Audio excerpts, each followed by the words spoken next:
Ditën e djeshme u publikua dhe një kontratë lobimi që Partia Demokratike ka nënshkruar me një prej kompanive amerikane ku si shifër është $6 milion. Si e gjykoni këtë kontratë dhe a mund të na jepni pak më shumë detaje? Në fakt, e kam studiuar me vëmendje kontratën, edhe është një kontratë do të thoshja unë kriminale, që s'ka ndodhur deri tani në Shqipëri një rast i tillë i kësaj shume, do të thoshja se kështu kontrata të tilla kriminale janë bërë dhe më parë, edhe kemi precedentin edhe të Lulzim Bashës, kemi precedentin edhe të partisë LSI-s të Ilir Metës dhe për cilin ai është dhe në hetim tani për një çështje të tillë, por që një kontratë e tillë e hapur, sepse ajo është $6 milion të shkruara në të. Por të mos harrojmë që e shkruara me faktin janë me të vërtet shumë larg njëra tjetrës. Dhe unë pa e egzageruar, domethënë këtë çështje, por me bindje të plot them që në rast se do ketë një hetim serioz, një hetim të spakut shqiptar dhe posaçërisht një hetim të FBI-s, ajo shifër mund të dali $600 milion. Dhe ka përmasa pastaja, përmasa të jashtëzakonta negative, parë nga kënd vështrime të tjera, që janë shumë të rëndësishme, do thoshja unë. Kënd vështrimi parë që ne Shtetet e Bashkuara të Amerikës dhe administratën e Shteteve të Bashkuara, posaçërisht administratën e presidentit Trump, ne e shikojmë, domethënë si popull shqiptar në dritë syrit, me bindjen që ata ne do të na i luftojnë korrupsionin në këtë vend, që ata do ta pastrojnë demokracinë shqiptare nga sabotuesit e saj, këto 30 e ca vjet të cilët e kanë sabotuar demokracinë në Shqipëri, që ata do na i pastrojnë sistemin e drejtësisë dhe do ta vendosin, do ta bëjnë ligjin të shenjtë, ku të tërë do të jenë të barabartë para tij, qofshin ata kryeministra, president, ministra e të tjerë, dhe që ligji do veprojë me forcën e duhur me qëllim që ky vend i sakatuar në çdo lloj pikpamje këto 30 ca vjet, i vjedhur, i grabitur, i vrar me afera korruptive të pa imagjinueshme, sepse çdo gjë është grabitur këtij populli dhe pasurive tona kombëtare, sepse ishim një vend me naftë dhe na i morën naftën, i privatizuan për dhjam qeni, thot populli. Kishim armon edhe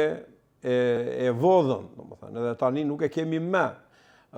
Kishim krom sa dhe eksportonim sasirat jashtëzakonshme dhe ne nuk e kemi më atë. Kishim flori, kishim armë sa s'kish ku të vinte më, edhe ne nuk i kemi më ato, sepse u bë trafik i rënd i tyre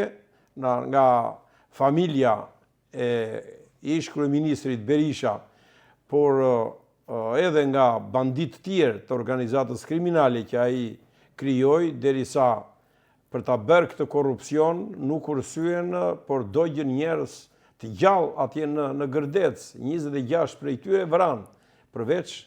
të tjerëve me radhë. Domethënë, ishim një vend nga më të pasurit, do thoshja unë,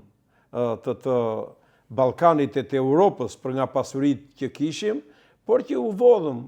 dhe jo vetëm u vodhëm, por pastaj dhe na vranë, se bie fjala kursimet rreth $4 miliardë të shqiptarëve na i mori Berisha me shpikjen në thonjza të firmave piramidale, me suden që ishte pjella drejt për drejt e tij, me emër madje, që t'ishte sudja njëra nga ato që do ngrinte firmat piramidale, dhe pastaj Gjallica, që t'ishte patjetër Shemsia, shoqja e ngushtë e Liri Berishës e dyta, e me radhë të tjerët, dhe pastaj mbasi i vodhën edhe këto 4 miliard dolar shqiptarëve kursime, vran 5.000 shqiptar pastaj në ngjarjet e 1997-s, kur e rrëzuan shtetin, rrëzuan ushtrin, rrëzuan të gjitha pa përjashtim, hapi dhe depot e armatimit që të armatose i populli. Kështu që në këtë kuadër Shtetet e Bashkuara të Amerikës nxorën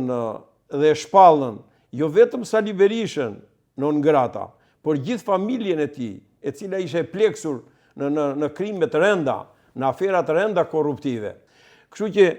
dalja e këtyre, shpallja e gjithë kësaj familje non grata ishte auguri më i madh për Shqipërinë dhe shqiptarët realisht menduan që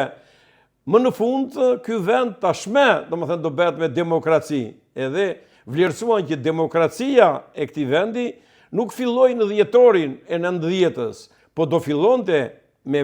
tërë kuptimin e fjalës tashmë pas goditjes që u dha me shpallje non grata në Shtetet e Bashkuara të Amerikës të Sali Berishës. Dhe ne shikojmë pikërisht në një situatë të tillë, kur ky njeri ndaj këtij njeriu dhe familjes së tij janë hapur disa procese penale në SPAK, siç është fillimi i procedimit penal për vrasjet e Tropojës, për 4 vëllezërit Haklaj, për vrasjen e 2 vëllezërve të tjera Haklaj që janë kushërinj të parë me këta të parët, Cen Haklaj dhe Sokol Haklaj dhe baba i tyre, pra procesi tret, për korrupsionin e tmerrshëm të Gërdecit dhe vrasjet në Gërdec, në një moment që u hap çështja e 21 janarit dhe po japin llogari tashmë dhe po formësohet dhe akuza kundër Sali Berishës, edhe djalit të tij, edhe organizatës tjetër të tij kriminale, që e bëri faktikisht atë masakër shtetërore të 21 janarit, në një kohë që ne jemi tashmë që po shikojmë edhe hetimin e krimeve të tjera, të privatizimeve të kundërligjshme, siç është vjedhja, siç është ajo e 4 hidrocentraleve, të cilat